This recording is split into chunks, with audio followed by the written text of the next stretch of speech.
Hello, everyone. Welcome to the first episode of Behind the Whistle. I have Chris Ortega and Summer Styles here, and they can introduce themselves so they can give their intros. You want to You go? can start first, like Okay. summer. Okay. Hi, everyone. My name is Summer Styles. I'm into sports. I love football. I'm very passionate about it. I'm also very passionate about basketball.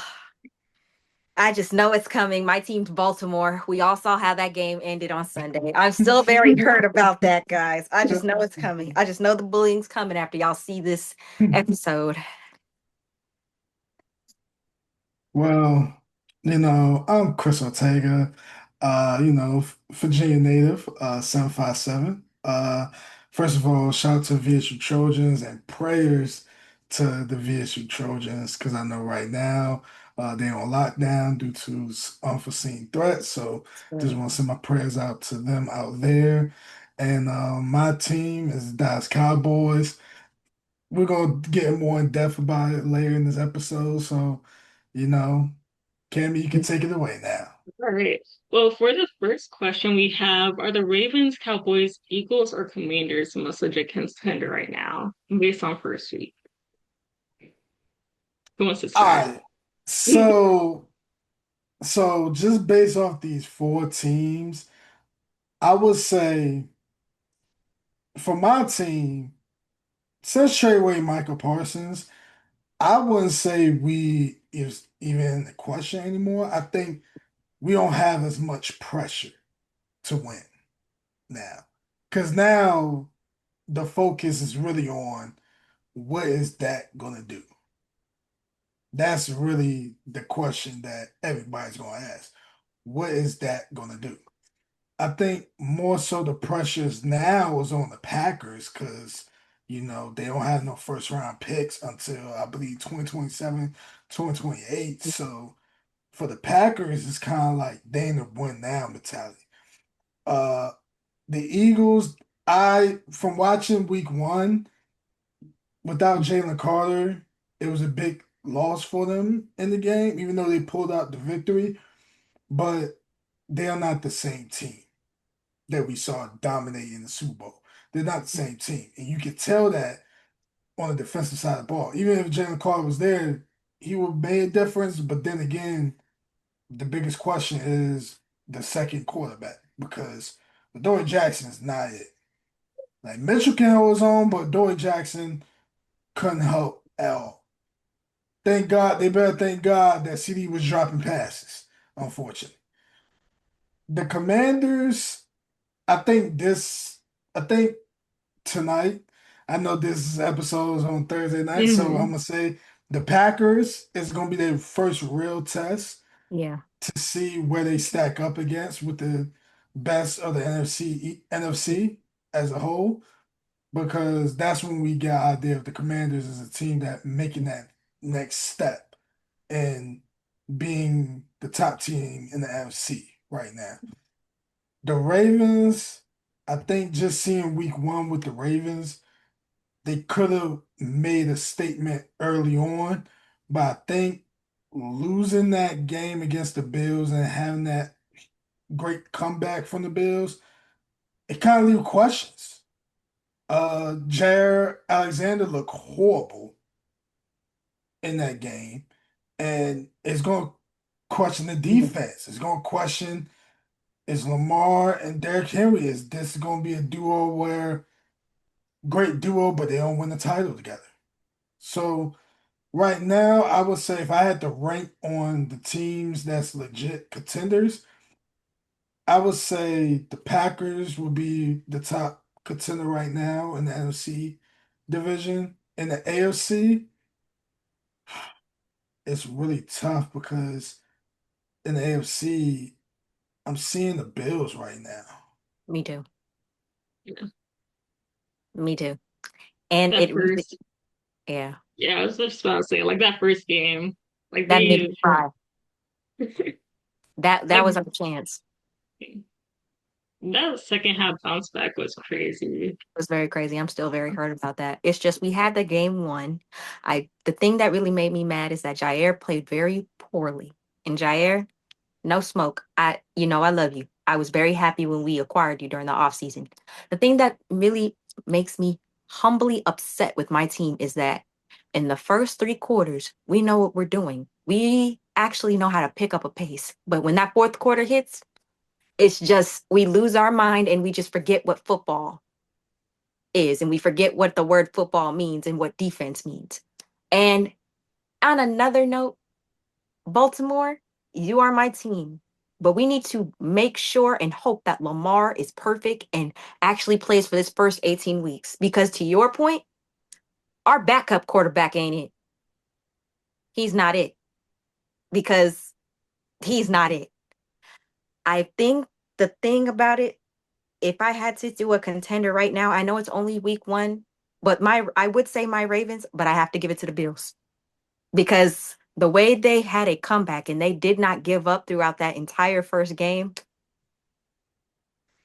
they made me believers. But the thing about them is that when it comes down to the playoffs, they crash down just like we do. So they're just going to have to show it to me throughout these entire 18 weeks and when playoff time comes.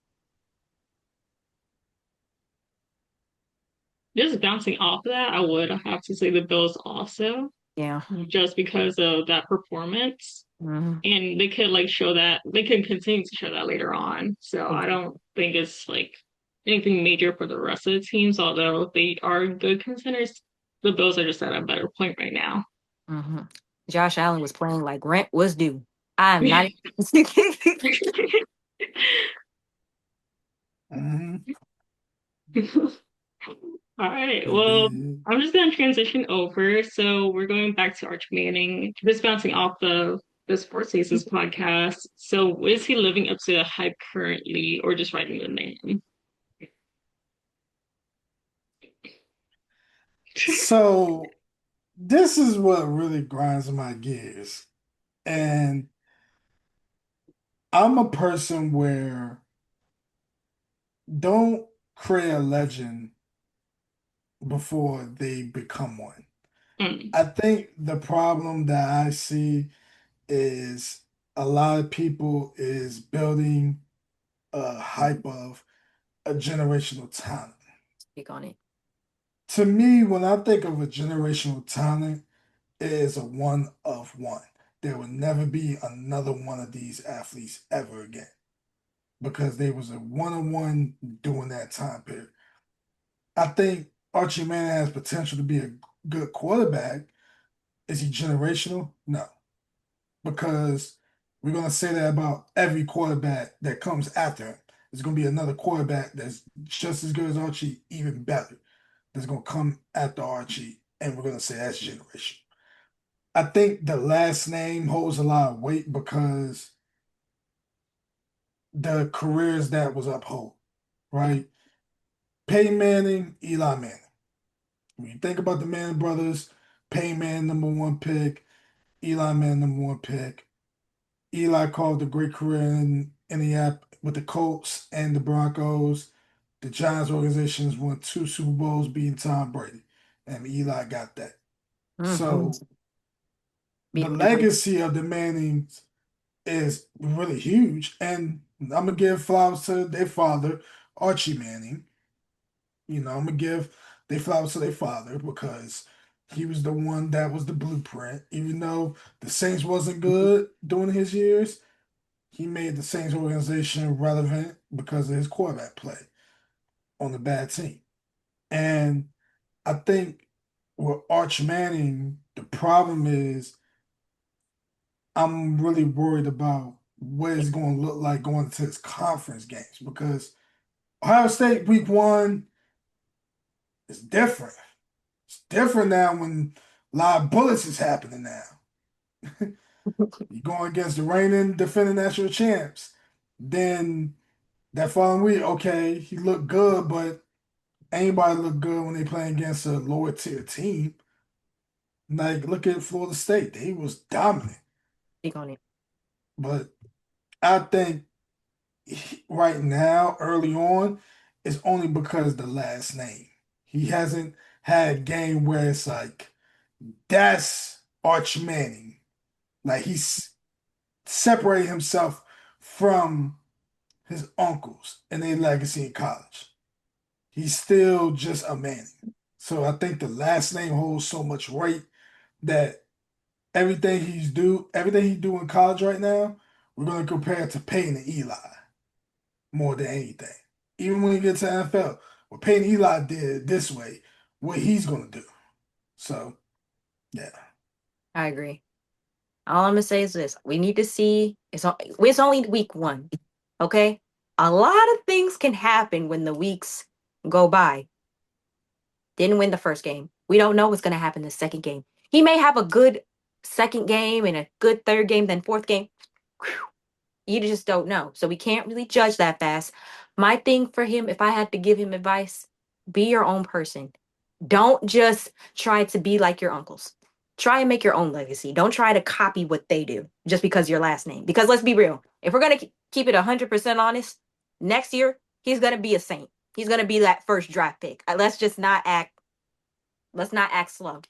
I just want him to be his own person. I want him to not try to copy what they did. I want him to play his own play style.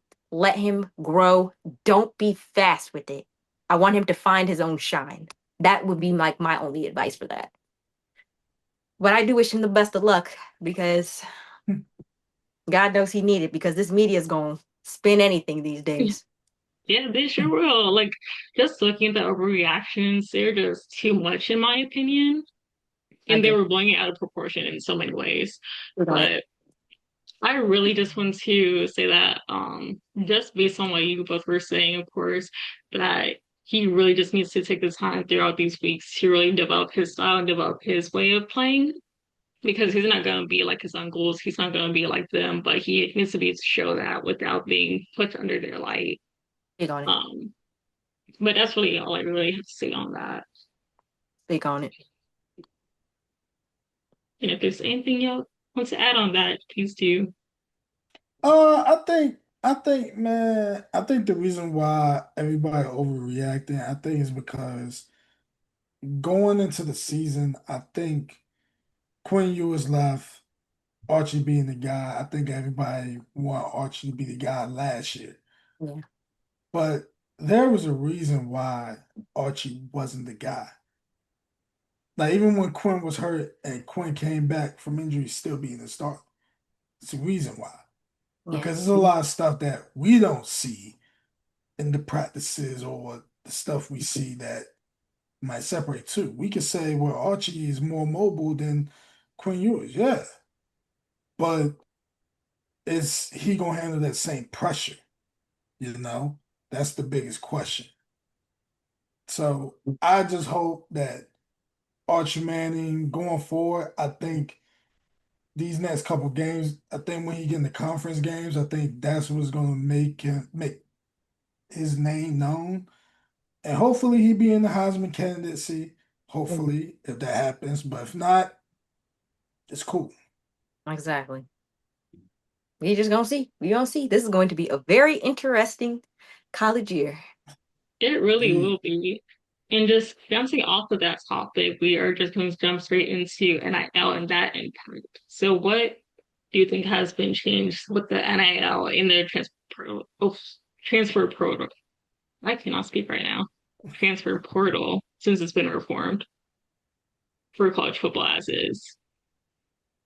I think I I'm a stickler of something. I feel like NIL and transfer portal definitely need to have rules and regulations. In my opinion, I think it's because right now, while I'm looking at the portal and NIL, I think a lot of players is leaving teams just because they are unhappy with not waiting. I think everybody want to be a star immediately, and I think this ties in even down to like youth football. And I think the problem that I'm seeing with a lot of kids now is like they never understand that hey, you have to work to earn that spot, not like they're gonna give you the starting spot.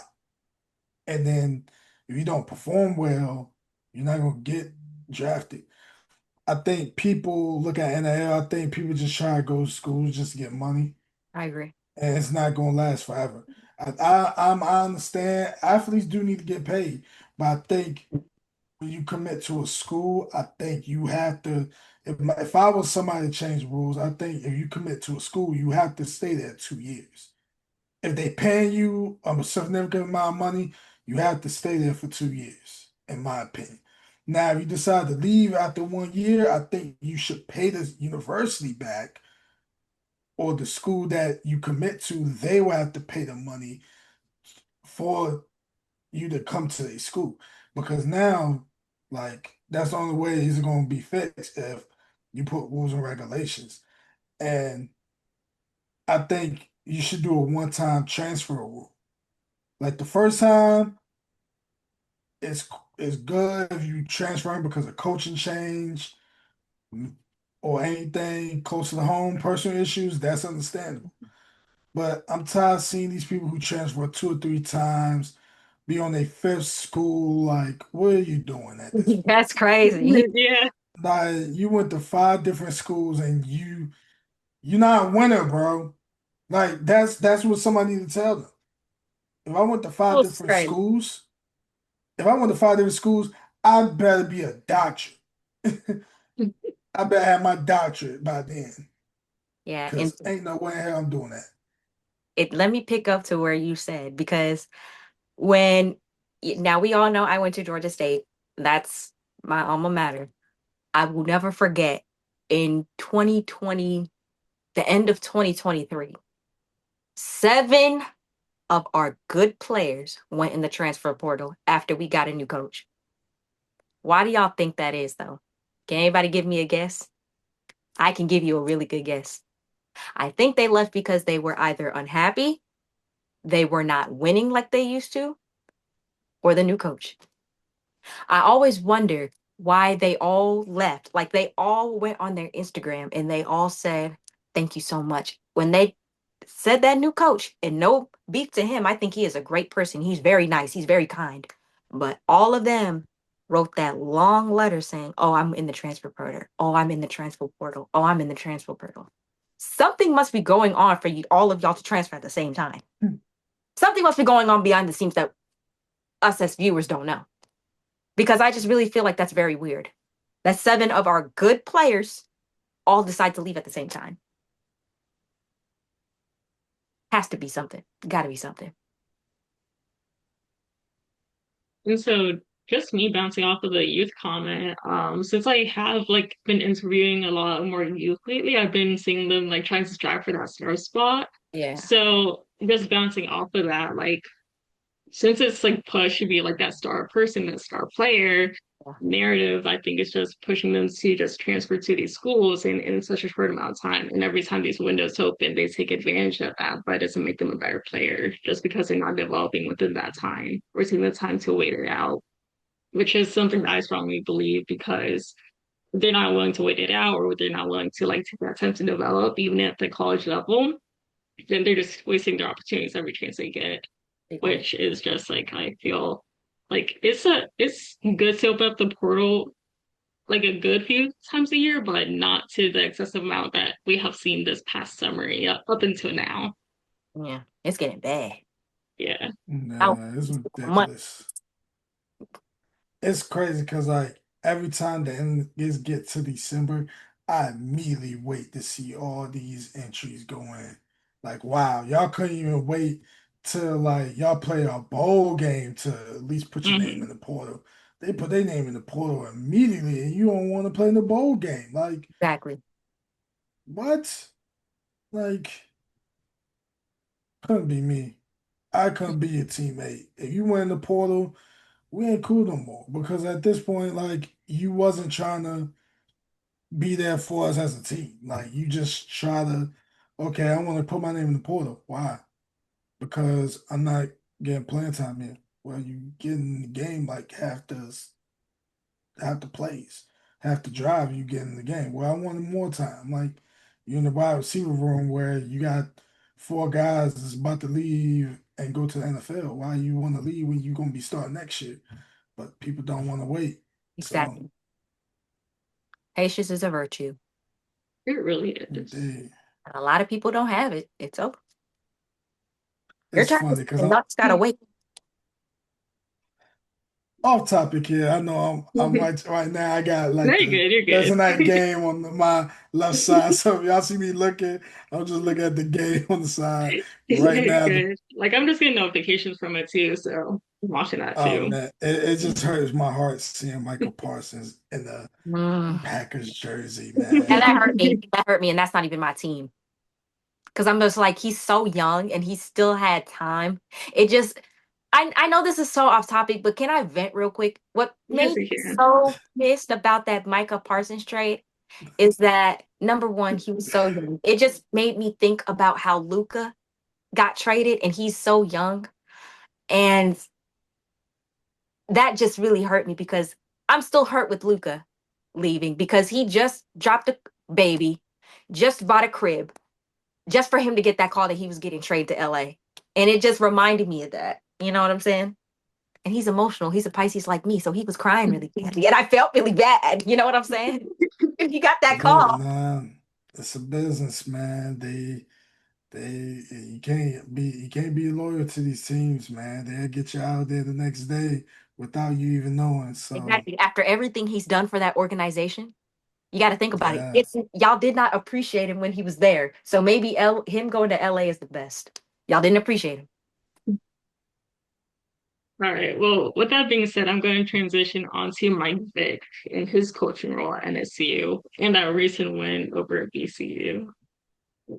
Well, we SCU. Sorry about that. Yeah, I'm happy for him. Yeah, I mean, he did good for his second game, which I'm happy for. Like that first game, I think was like I won't call it a fluke, but it was just like very early on, so they're not used to that coaching in that in-game setting yet, Exactly. which I believe. They're gonna do really good. I feel it in Mhm. my spirit. Y'all can say all the negative things about him, but y'all can't deny that man's talent. Just saying. Saying. Thinking a lot out of me, man, because they barely beat us. I'm just saying.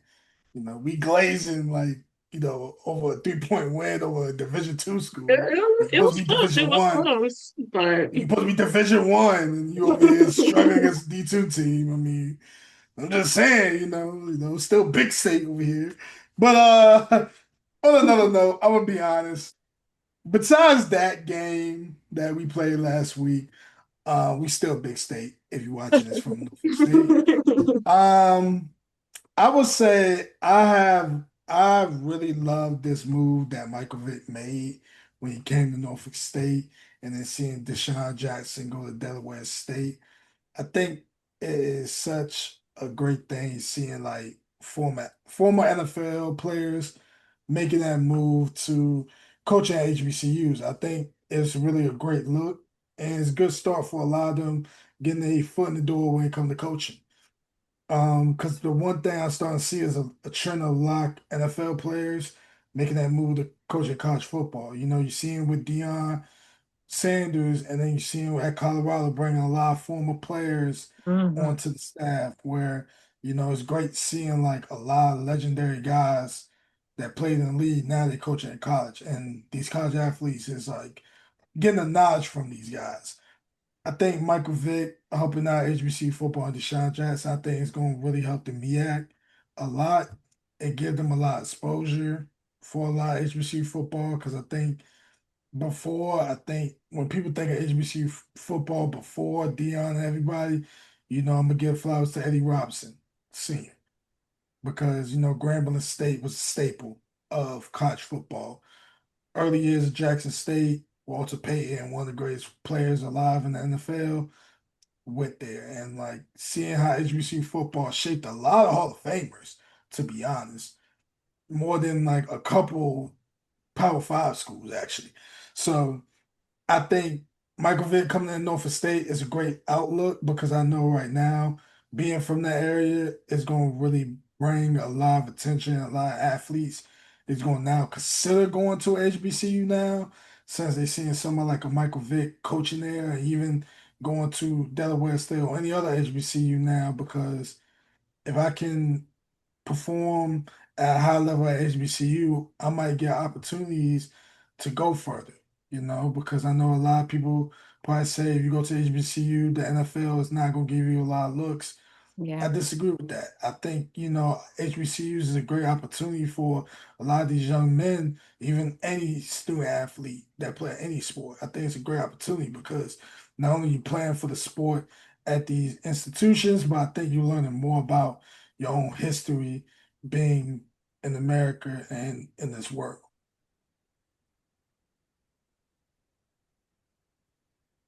I love it. That's really good. I like the That's really, choice you made. Yeah, that's just really good voice. You gave some really good points. Can't wait to see how this whole Yeah, college goes through. We're gonna see. I'm just a real big advocate when it comes to HBCUs and like the one thing I always tell anybody, take a crap score. Sorry. Got carried away right there. But yeah, but I'm a big advocate of HBCUs though, because, you know, for me, everything what I'm doing right now in life, everything started when I was at HBCU. So yeah. all right. Well, jumping off of that, before I do get into injuries, I'm going to start with the WNBA super team era. How is that looking for the parity? Is it good, bad? How are you feeling? You can go start summer. No, you can start. I mean, I well, first thing first. I had a lot of conversations recently about W, especially with this whole issue they having right now with this whole new agreement, but before I go deep into that territory, uh I would say with the super team era, I think now a lot of WNBA teams are starting to see a different formula. I think, I agree. a lot of super teams are not being a thing no more because now we're getting to an era where the WNBA is growing. So now it's a lot of teams that's gonna have a lot of players that wasn't star players. Now they go to new teams and being the stars. Look at the Golden State Valkyrie. Like they're a playoff team in their opening season in the Exactly. W. There's something to be clap it up for. Yeah, like it's amazing. Like Exactly. people gonna want to gravitate to that, Exactly. So I think overall, I think the super team era.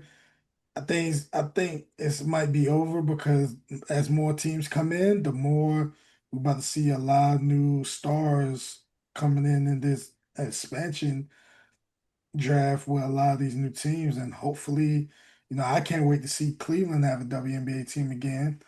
Me too. And hopefully they be the Cleveland Rockers. Could that be dope? That'd be fire. But I really want to see a Houston Comets WNBA team back again, though. Yeah. All I say about this expansion is I feel like as people, we need to start supporting it more. I love how it's getting more attention. I love how it's expanding. But the thing that I hate about it is that have you noticed every year it gets popular, but they lose a lot of money every single year? That really breaks my heart. They can have all the viewers in the world, but people aren't buying the jerseys and they're not buying the tickets. I just feel like we need to really come together more and really support them more so they would stop losing. Like, didn't they lose like how much money did they lose this year? Was it 50 million? Was it 50 million? Believe so. Like Well, they lost more than they made. yeah. I I just feel like we need to like support them more and actually take them serious and listen and look at their storylines. You know what I'm saying? And to bring back up what you said about the expansion and everything and the super teams. Some teams have it and some teams don't. I really hate the whole little super team scenario and stuff like that because it's just like if I'm the Minnesota Lynx and I've won 8 games, I don't want to hear you guys saying, "Oh, it's a super team. Oh, it's a super team." No, we have it. We just have the talent. Okay, versus a team like I hate to say this team, Chicago Sky, who's been losing all of their games. You know what I'm saying? You just can't, there's no comparing contrast. Some teams are good, and then y'all would say they're a super team. They're not a super team. They just have that talent and they know how to do teamwork versus a team who lose all their games and they don't have it. You can't compare, you can't contrast on that. Yeah, I'm just gonna have to bounce off your points because like you can't really call it a super team if they're not very consistent, which is something that I like to pick up on. So if they're not consistent, I wouldn't consider something a super team unless they have that Exactly. history. But really, it's just a teamwork and a leadership at the end of the day. And since we have a few minutes left, I will just jump to the last two questions, which is on Angel Reese's suspension, whether or not it's fair or too much, and then the QBs for this season, which is Dak Prescott, Lamar Jackson, or Jalen Hurts on who is under the most pressure. Okay. Can we start with Angel Reese first? Yes, we can. Okay. I am very hurt that I feel like Take it away. I'm gonna keep it a band. I'm gonna keep it 100. Her suspension is too much. You're suspending her because of having an opinion. That's why y'all suspended her. Now I could see if she slapped somebody. I could see if she forcefully pushed somebody. I can see if she said hate speech. I can see if she said something disrespectful. But you're upset because of a little opinion that she had.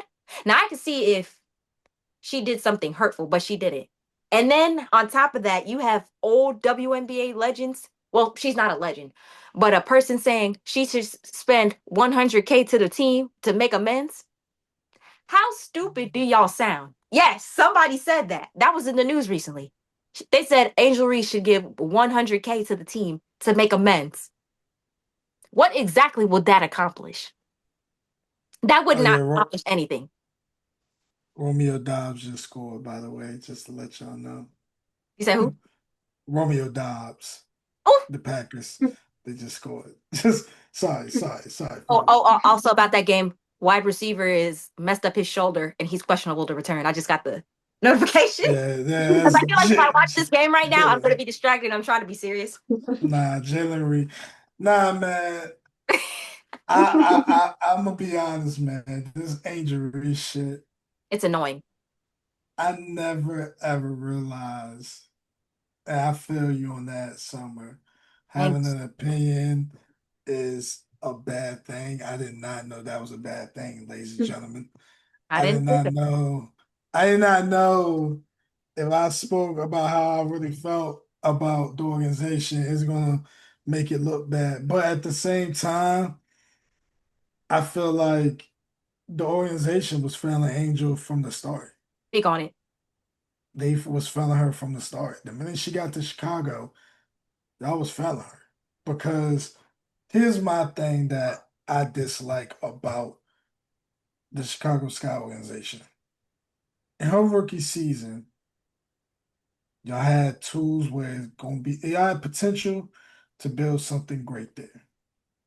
Once you fired Witherspoon, it was over. Because not only you fired a coach that was a good coach, I think that was like year one, wasn't it? Yeah, Year one, and you expect her to bring a WNBA title off of year one, which is crazy to think that's of. what it is. And you hired this guy. I believe this guy didn't know what the fuck he was doing. I think he just got hired and he realized, damn, I'm in a clusterfuck of problems. Let me just throw some shit on some paper and see if it's gonna stick. It didn't stick. Shit looked bad. And it was just a colossal of bullshit that I'm seeing from the organization. I think they need to trade Angel Reese to another team.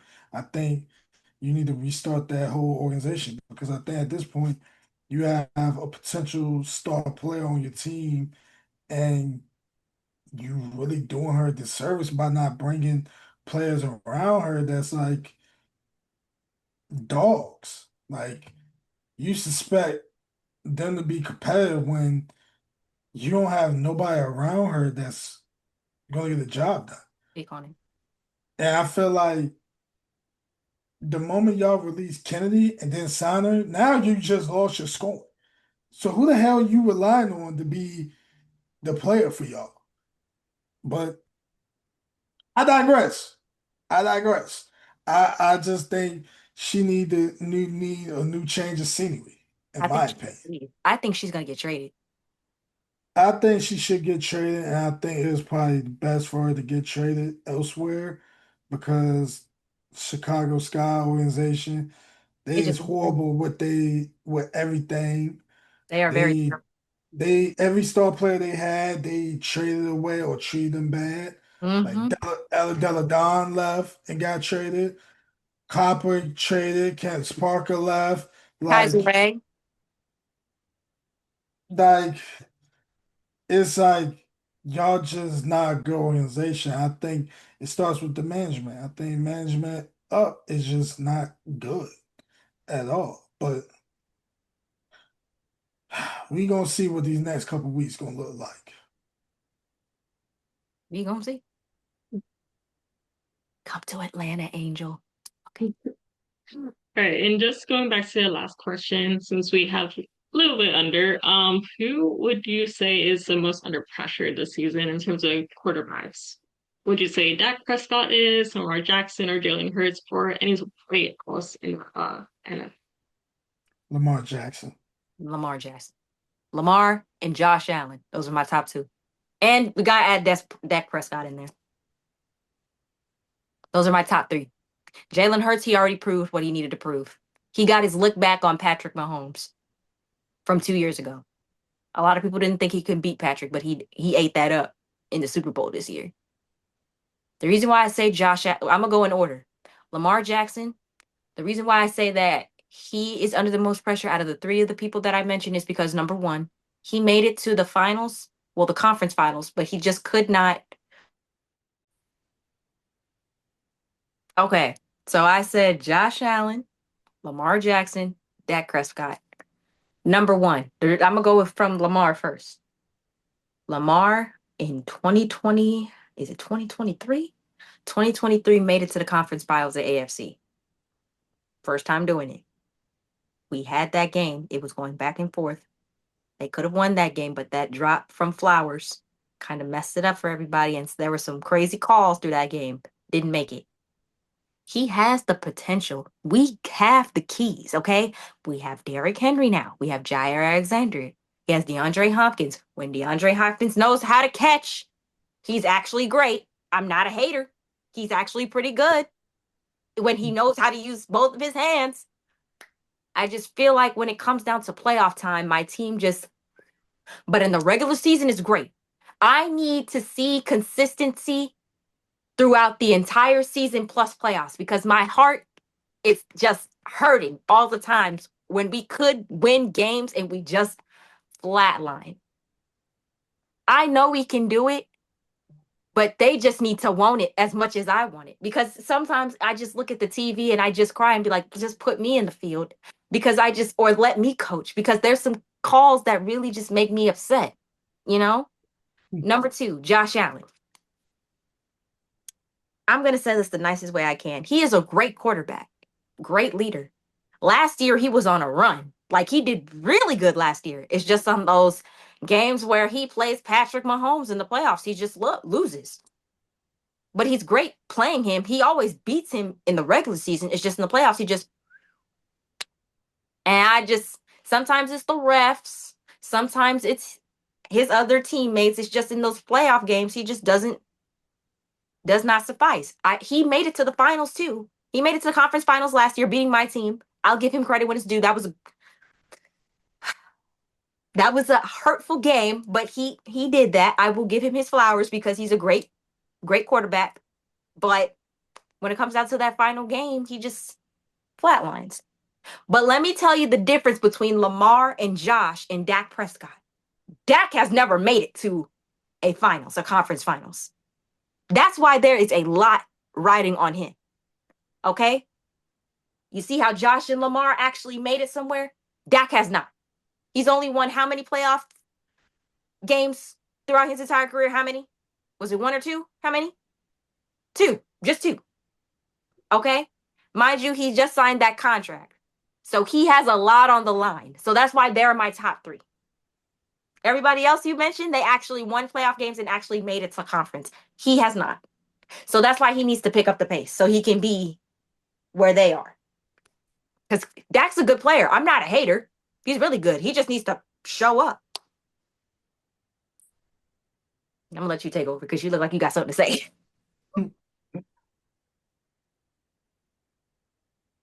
I think the only reason why I think Dak gets the flack, and I think anybody that throws on the Cowboys uniform that plays quarterback is going to get the same treatment.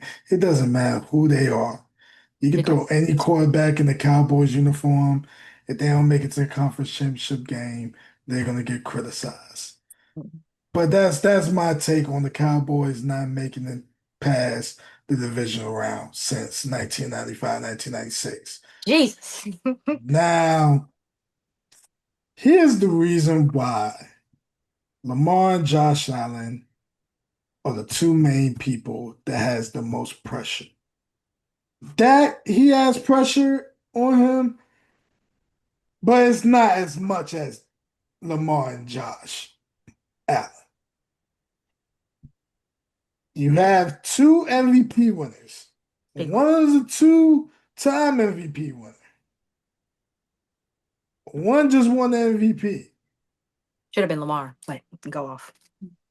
The difference between those two and Dak, the Cowboys always run into the same team that always give them problems. It's either the 49ers or the Packers. Yeah. That's the only two teams that you're gonna see that's they're gonna face that's gonna always be the road to get through in that divisional round. The AFC is just one guy that makes a difference. Yeah. And Joe Burrow beat him before to get to the Super Bowl. I know.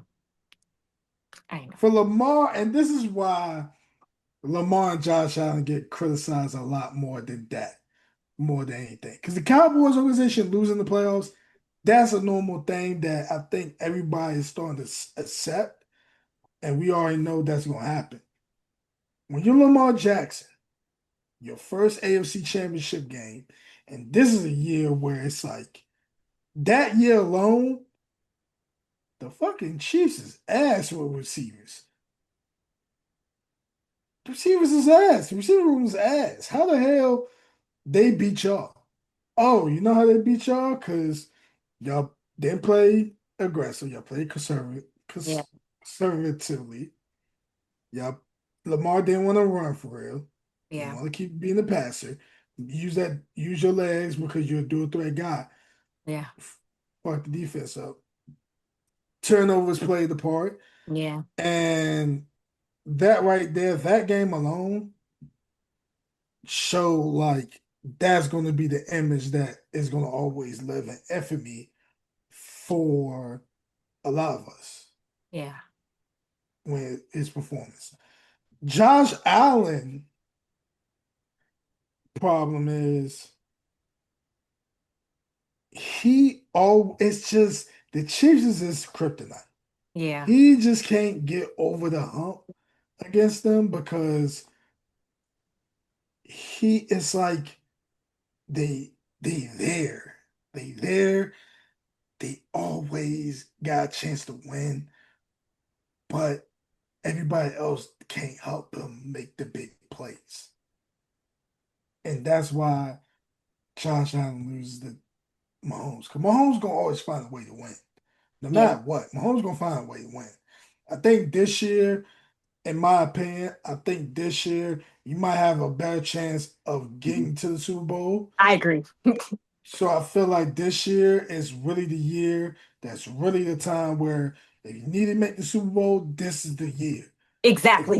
If neither of them can make the Super Bowl this year, I'm gonna be hurt. at this point, I'm like, and I said this on record before.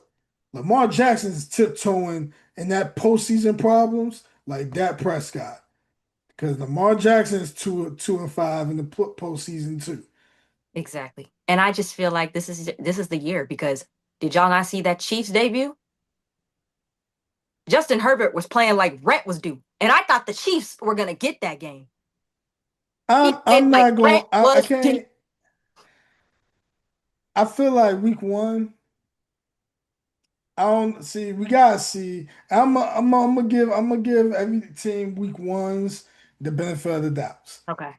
We gotta see how they look by week four, week five, Okay. because week one, everybody is not gonna look their best. Everybody's gonna look kind of questionable I agree. because this is your first game of the year.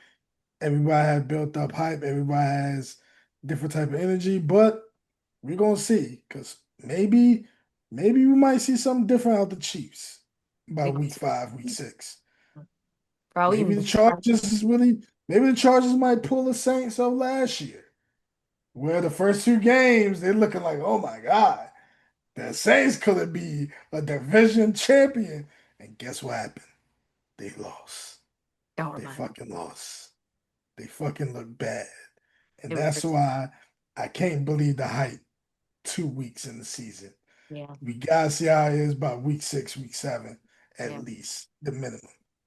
Shout out to Justin Herbert though. He played like rent was due, insurance needed to be Nah, it paid. wasn't. It wasn't just Herbert. Fucking Quentin Johnston. He out here can He actually fucking knows how catch a to use football. these. He know how to use his hands. That's the problem. Every other time, he looking like he can't catch a hot coal at all, cold coal. But all of a sudden, oh, he out here looking like Jerry Rice out here. That's crazy. He looking like Jerry Rice out here I know. I'm this like, what day. the Quentin? Quentin never You know looks how to so use your great. hands. Clap it up So for you. Okay. Yeah, but all Justin I got, Herbert is doing a lot of things that I have not been seeing him doing in a while. We got to give him his props though. Way he was running, throwing everything. He almost that game. I'm not Justin Herbert believer until he do some shit in the playoffs. Right now, he's a regular season quarterback to me. Okay. I'm starting to put a lot of guys in that category of regular season quarterbacks now. That's might be the new category. Y'all look good as hell in the regular season. Postseason, y'all is dumpster trash. Yeah. Like that should be making me mad. Cause Yeah. how the hell y'all looking like this? Nah, unacceptable. So can't do it. Can't do it no more. All right, well, that's a wrap for everything. But if you do want to add in some any last comments on anything that we covered so far, I'll let you do so in this last few minutes. So if you do have Uh, anything else you want to say. to the Giant fans, Jackson Dart is your quarterback. Russell Wilson is not your guy. Russell Wilson is not your guy. I'm gonna just be the first one to say it. Somebody gonna say it to y'all. Jackson Dart is your guy. Go ahead, get him prepared to play against the Cowboys. Because the minute Russell Wilson throws a pick six, oh, he is getting benched. We is not seeing I'm about to say Dabo Sweetie. Dabo is not playing them games no more. You see what happened when you kept Dave Jones in there too long. First of all, shout out to Dave Jones, by the way, for having a good ass game against the bum ass Dolphins. That That's game made me another mad. team. That's another team that need to get the fuck out of here because Tua is really trash. Now I'm starting to sail on this table and say Man. Tua is really trash. How long did it Because take you to figure that out? no, because you know what? Why it was a scapegoat? Because Tyreek and all of them made him look good on offense. That's the only reason why. He has stats to back it up. That's cool. But Tua is really ass. Tua is ass. And y'all should have drafted fucking Shador if y'all were gonna have that type of quarterback play. But that's none of my business. That's none of my business. You know? What about Jameis Winston? I thought he was gonna. I think he's gonna play soon. I see the only thing with Jameis now at this point I in his like him. career, at this point, I just need a mic'd up Jameis Winston video. All I want is just Jameis to be just the glue at this point. He can do It's no wrong. cool. He can play. That's great. But I'm just waiting for post career. I need him to be on TV. He need to be an analyst or be on College Game Day as like a guest analyst or something. Because I would love to see him on the sports network, like ACC network, being that guy. He would bring that energy. He'll bring But them right rings. now, but right now, I'm okay with Jameis just being the glue guy and being the fun guy that everybody loves to hear. Give me interview clips of him. You don't even have to play. Just ask him like questions about how you feeling. James, how you felt about playing against the Cowboys? How was it being in Cowboys Stadium? Like, just ask him questions like that. Yeah. What thing from you, Summer? Well, all I'm to say is this to all of my Ravens fans out there. All I'm gonna say is this: if there is not a perfect time for us to make it to the Super Bowl, it is now. It is now. My Red Bull filled heart cannot take this heartbreak no more. I'm sorry. We need to really lock in. It is very unacceptable for us to have these games won just for us in the fourth quarter just to fail and have fumbles. Like, let me be a coach or something. Let me be a special guest. Like, it's annoying and it's chaotic and it's toxic because it's just like y'all say y'all want a bowl, but y'all not showing that y'all want to win it.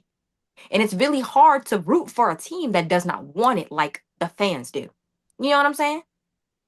So if y'all want this, like y'all say y'all do, y'all gotta show it this year. Because Patrick's not playing like himself. His It's known that one of his receivers are injured, so we don't know what's going on with him. Some teams are not really playing the way it is. It's between Lamar and Josh Allen for our side. If y'all want to make it to the bowl, this is the perfect opportunity. If Josh Allen makes it this year, as a Ravens fan, I would be hurt, but I would be happy. But Lamar, please, please stay healthy. I'm manifesting he stays healthy this year because our backup quarterback is trash. And I feel like I'm gonna pray for the receivers. I'm gonna pray that Zay Flowers stays healthy this year. I'm gonna pray that everybody else stays healthy because I can't deal with this heartbreak no more. I can't. I just cannot. Well, I will just add to that, like the Baltimore Ravens is one of the teams I really do want to see at the Super Bowl, but if Me not, too. I'm going for the Bills. Me too. But really, that's really all I have to say for that. But with that, thank you both for joining. If you guys want to just do a little social media plug right before I close it off, you can Yeah. go ahead. Yeah. Y'all follow me at Summer the Ninja. It's on Instagram and it's also on my TikTok. Y'all can follow me on both of those platforms. I have back. If you're a Ravens fan, I'll definitely add you back faster. So just saying. Okay. Follow me at Tay the Goat. I'm gonna be honest. I'm not a celebrity, guys. So, you know, I'm trying to get my followers up. Me too. Uh, but if you somebody that has like a single, friend, single lady friend that following me, hey, hit my DM. If you love sports and you single and you're a woman, hey, hit my DM. Uh, hey, if you're a Cowboys fan, even better, even better. It was meant to be. It was meant to be. Sorry, I know this ain't Love Hollow or the Love Show. Sorry, just had to throw my shout out there to everybody who watching that loves sports. Just let y'all know. I'll let you have that one. But this is the first episode of Behind the Whistle. Thank you guys for joining, and that's it for the episode.